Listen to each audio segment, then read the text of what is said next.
Shalom. First and foremost, I want to give all praises, honor, and glory to Yahweh, Bahasham, Yahweh Shai, Bahasham, Recha Kudash. Double honors to the elders and the apostles of Great Millstone, and peace and blessings to the elect. And today we're going to go into the book of 2 Chronicles, the 33rd chapter, going into the reign of Manasseh, the son of Hezekiah, which we saw a lot of the good deeds that Hezekiah did in, turning Israel, right, the remnants of Israel and Judah back to Yahweh Ba'asham Yahweh Shai, and continuing in the ways of the Lord, following after the Lord with his heart. So here we see Manasseh, the son of Hezekiah, who reigns after Hezekiah, and he has a bit of an interesting story here, right? So verse 1, Manasseh was 12 years old when he began to reign, and he reigned 55 years in Jerusalem, but did that which was evil in the sight of the Lord Yahweh, like unto the abominations of the heathen, whom the Lord Yahweh had cast out before the children of Israel. So he started to go in the ways of the heathens. For example, the customs of the heathen, whether it was sacrificing onto idols, right, or certain rituals, certain practices, all those things. Manasseh started to go in that way. For he built again the high places which Hezekiah his father had broken down, and he reared up altars for Baalim, and made groves, and worshipped all the host of heaven, and served them. So he set up places, high places were actually high points, whether mountaintops or hills, and they would set up idols over there and altars. And groves are really just like a collection of trees that you could then dedicate as like an area to go and serve, these idols and so on. So not only did he reverse the good changes that his father Hezekiah had done, but as it says here, he worshipped all the hosts of heaven and served them. So not only that includes the angels, right? You can imagine the constellations, the stars, all of those different things, right? When it comes to like the stars and the moon and so on up there. And that was the way that Manasseh went in. Also, he built altars in the house of the Lord Yahweh, whereof the Lord Yahweh had said, in Jerusalem shall my name be forever. So he built altars in the temple, obviously not unto the Lord. And he built altars for all the host of heaven in the two courts of the house of the Lord. So this was some extreme wickedness, right? I mean, building altars is one level of wickedness. Doing it in the temple of the Lord to worship idols and hosts of heaven is a different level. And he caused his children to pass through the fire in the valley of the son of Hinnom. Also he observed times, and used enchantments, and used witchcraft, and dealt with a familiar spirit. And when you go into the observation of times, it goes into soothsaying, fortune telling, using like augury, auspices, and all of that, which is just like, for example, the Romans had this method of looking inside of the liver of I think it was like a goat or something, and using that to be able to foretell certain events as to whether it would go good or bad.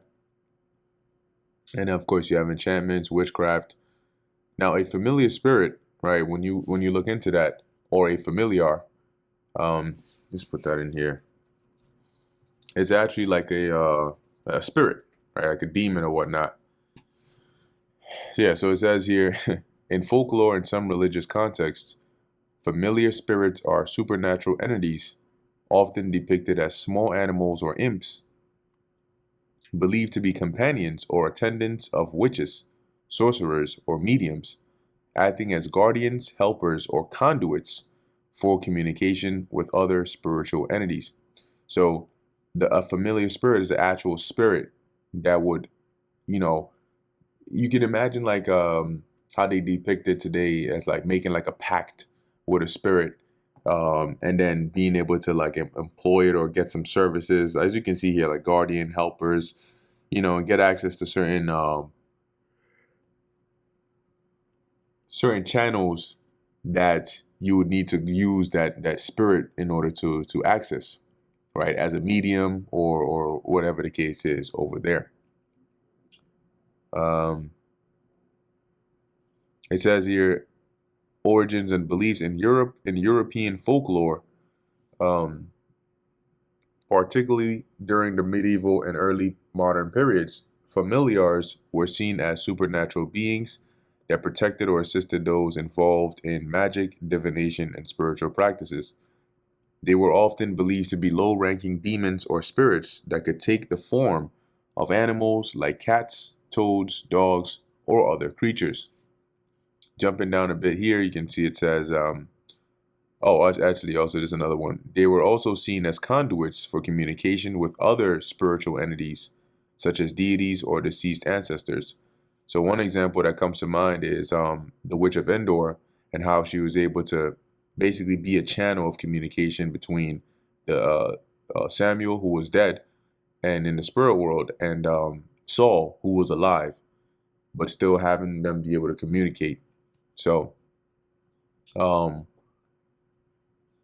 it says here, in the King James Version of the Bible, familiar spirits is used to refer to demons or mediums, and consulting them is forbidden. So there's a little bit of information about that for you, and you can do more research on that if you're interested. But these are the kinds of things, this is the way in which Manasseh was going in.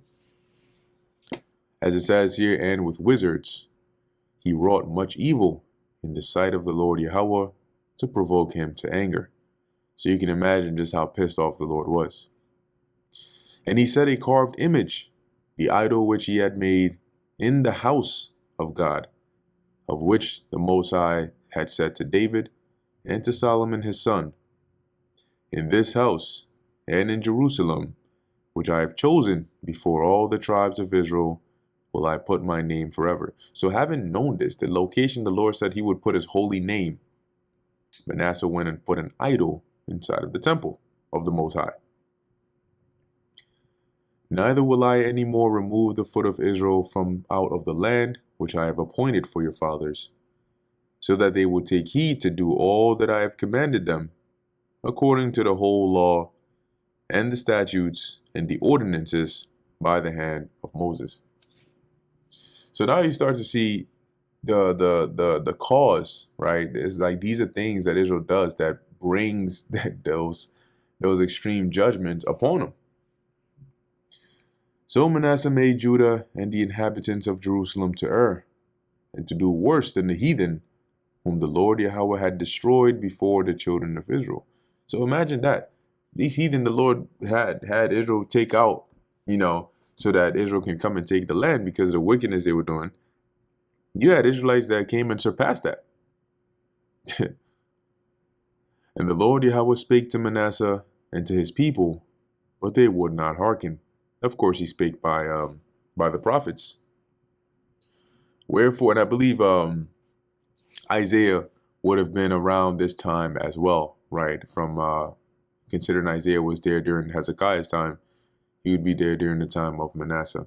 And there is some when you read online, they say, I think it's in the Talmud, or as they like to call it, Jewish tradition, claim that Isaiah was put to death by Manasseh by way of being sawn in half. Of course, as they say, it's from the Talmud. We know what that's associated with. So, the scriptures don't say per se how Isaiah died, so we'll leave it at that. Verse 11. Wherefore the Lord Yahweh brought upon them the captains of the host of the king of Assyria, which took Manasseh among the thorns, and bound him with fetters, and carried him to Babylon.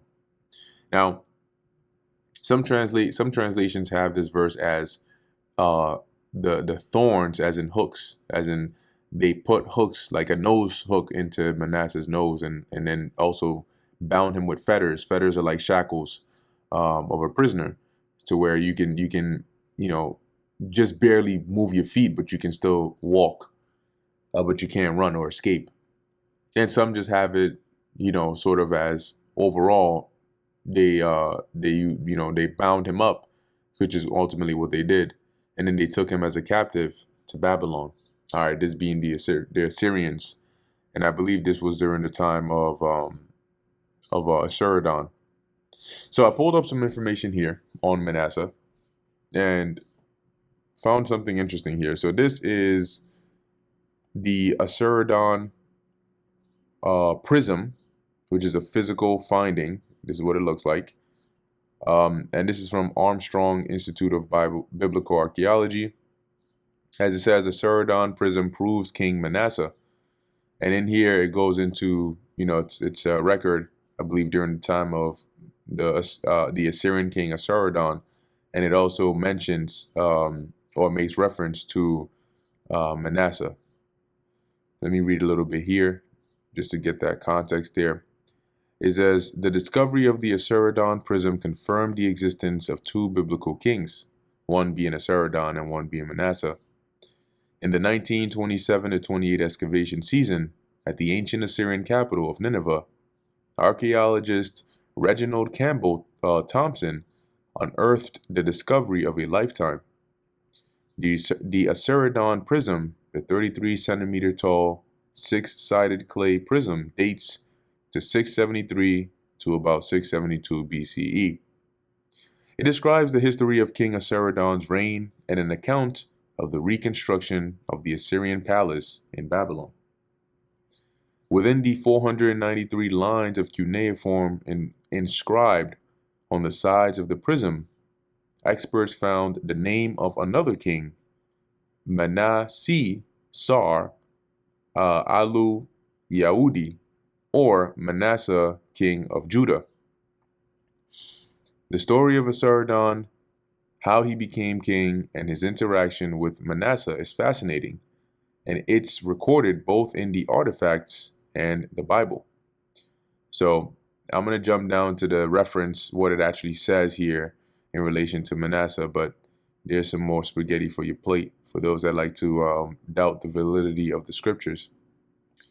It says here, the inscription mentions two groups of subject kings, 12 from the seacoast and 10 from Cyprus, whom Assyrian ordered to contribute building materials and workers to help reconstruct Babylon, which I believe Sennacherib had destroyed. The inscription reads, quote unquote, together 22 kings of Hatti, this land includes Israel, the seashore and the islands, all these I sent out and made them transport under terrible difficulties. One of these 22 kings was King Manasseh of Judah. The clay prism contains the first extra biblical reference to Manasseh, which is to say, a reference outside of the Bible, son of Hezekiah. Another mention was made by Assyrian's son and successor, Ashur-banipal, who recorded that Manasseh, king of Judah, contributed to his invasion force against Egypt. Manasseh was the longest reigning king of Judah and ruled for 55 years, under tribute to the kings of Assyria. Let me see. Yep, I think that's just the main point there. I'm going to read down here. It says, the Assyrian prism is now on display in the library of Ashur-banipal at the British Museum and stands witness to the historic accuracy of the Bible, describing both the biblical kings Assyrian and Manasseh and illustrating Manasseh's subjugation by the Assyrian Empire. So there's a little bit of extra biblical information here concerning Manasseh, king of Judah. And I'm sure there are many other finds very similar all throughout. Continuing back in 2 Chronicles 33 and 12. So now they've taken Manasseh captive to Babylon. The Lord had that happen. It says here, and when he was in affliction, right, because he was a captive over there, probably locked up in prison somewhere. He wasn't doing too good, but he had enough time to reflect. So when he was in affliction, he besought the Lord Yahweh his God, and humbled himself greatly before the Lord, or before the God of his fathers, and prayed unto him, and he was entreated of him, and heard his supplication, and brought him again to Jerusalem into his kingdom. Then Manasseh knew that the Lord Yahweh, he was God. So the Lord had mercy on Manasseh, even with all the things he did, which goes to show you the great mercy the Lord has. So Manasseh truly repented, and you can read that in the Apocrypha, it's known as the prayer of Manasseh, which I believe that's the prayer he made while he was there in Babylon as a captive, in which the Lord had mercy on him and had him be returned back to Jerusalem. Now, after this, he built a wall without the city of David, on the west side of Gihon, in the valley, even to the entering in at the fish gate, and compassed about Ophel, and raised it up a very high height, and put captains of war in all the fenced cities of Judah. And he took away the strange gods and the idol out of the house of the Lord Yahweh, and all the altars that he had built in the mount of the house of the Lord and in Jerusalem, and cast them out of the city. So all those altars, the idol, he came back right. Came back right. He repented, So he started off in the wrong way, did a lot of wickedness, but he repented. And the Lord heard that and had mercy. And so when he came back, he made sure to take away them idols, those altars, and all of that. And he repaired the altar of the Lord Yahweh, and sacrificed thereon peace offerings and thank offerings, and commanded Judah to serve the Lord Yahweh, God of Israel. And this shows you, man, like, this is why the scriptures say the Most High is long suffering, because he never fails, right? He humbled Nebuchadnezzar. You had Darius, which believed, in the power of the Lord, having seen or having witnessed how the Lord dealt with Daniel. Same with Cyrus, even up to this guy, Antiochus Epiphanes, and he was a very vile demon. And look at his last few words before he was taken out. So nobody ever holds firm that onto their pride when the Most High brings humility, or when he humbles them. That's why the Lord is long suffering, because he knows it is with ease, and that he can hit your pain and pressure points and get you to submit very, very easily. It's just that some he'll have mercy on, some he won't. Verse 17, nevertheless, the people did sacrifice still in the high places, yet unto the Lord Yahweh their God only. So the high places that were designated, which they first were using to sacrifice onto idols, now the people, they still sacrificed on the high places, but it was onto the Most High. Now the rest of the acts of Manasseh, and his prayer unto his God, and the words of the seers that spake to him in the name of the Lord Yahweh God of Israel, behold, they are written in the book of the kings of Israel. His prayer also, and how God was entreated of him, and all his sin and his trespass, and the places wherein he built high places, and set up groves and graven images, before he was humbled, behold, they are written among the sayings of the seers. So Manasseh slept with his fathers, and they buried him in his own house, and Amon his son reigned in his stead. Amon was 22 years old when he began to reign, and reigned 2 years in Jerusalem. But he did that which was evil in the sight of the Lord Yahweh, as did Manasseh his father. For Amon sacrificed unto all the carved images which Manasseh his father had made, and served them. So this guy, Amon, comes back, doesn't learn from what his father did in the latter years. Clearly your pops was going off in the beginning, but he was humbled greatly. Manasseh comes in there, Salakia, Ammon comes in there and he's just like full steam ahead. Let's continue this wickedness. So he's basically reviving these idols, these carved images, setting them back up, worshiping them, and so on. Verse 23, and humbled not himself before the Lord Yahweh, as Manasseh his father had humbled himself. But Ammon trespassed more and more, and his servants conspired against him and slew him in his own house. So, as we've been reading through this chapter, we've seen that there have been quite a few conspiracies here to slay some of these kings. But the people of the land slew all them that had conspired against King Ammon, and the people of the land made Josiah his son king in his stead. And so now we see, well, as we're going to go into the reign of Josiah, having now seen the reign of Hezekiah, right, which came to an end, what happened with Manasseh, how he started off on the wrong path and then was humbled and repented, and the Lord had mercy on him. And now, of course, his son Ammon going in wickedness, leading up to Josiah. So this brings us to the end of the book of 2 Chronicles, the 33rd chapter. Once again, right, at this point in time, the Assyrians are still in power. Around this time, you have, Ashur-dan, right, leading up into his son, Ashurbanipal. And this is sort of like the state of the world in relation to Israel at this time, right? The northern kingdom having been deported already from their land. And so here's where we're at. So with that, I'm going to end it here. Lord willing, that was edifying to the elect. In closing, I want to give all praises, honor, and glory to Yahweh, Bahasham, Yahweh Shai, Bahasham, Racha Kudash. And until next time, Shalom.